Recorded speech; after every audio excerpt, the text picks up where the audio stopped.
for me, it was just kind of figuring out, one, my process, like what's the good amount of time before the audition that I need to prepare, so I've prepared enough, but also so that I don't over prepare and start like stalling out. Because one of the things that people talk about is like peaking in your performance, like in sports psychology and whatnot. And I like to weightlift a lot, and I've been doing this, like some powerlifting programs recently, and it's definitely designed on like a 10-week, like going towards that goal to where you're peaking on that week 10. And so that's similar. It's a similar approach that I take with auditioning. And so I usually do about an 8-week setup. And so the first thing that happened was I got my preparation in order, my process pre-audition in order. But then I was finding that I was getting exceedingly nervous in the warm-up room of the auditions. Like that's when things started going on. Not even when I was out there, not like I would get there, get to the warm-up room, and I would start just like going wild in the brain about what I was about to do.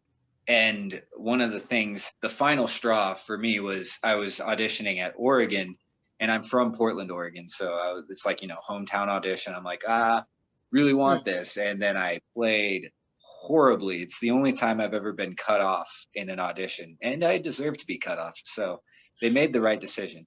But after that, it was like, I knew that it was because I kept getting so nervous in the warm-up room that my nerves were already through the roof before I even get out in front of the screen. So I was thinking, what do I do? And then I thought about, I played a lot of basketball when I was young. And I think the thing in basketball that's most closely related to an audition is like a free throw.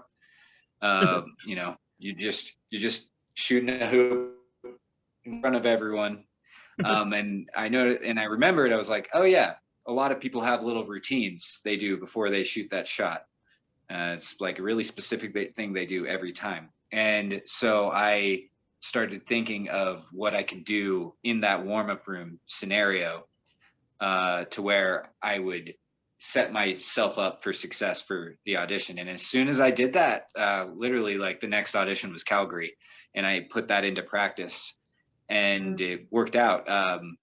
And I think the reason that it worked out is because I was still like nervous and whatnot during the audition, and still had the arm thing that went on. But during the warm-up room time, I was accomplishing little tasks, because I've got a little routine that I do. And every time I finished that routine, I was like, all right, that thing's done. Cool. And I wasn't thinking about doing the audition. I was thinking about, all right, now I do this, and now I do this, and now knock, knock, knock, it's your time. All right, cool, let's go.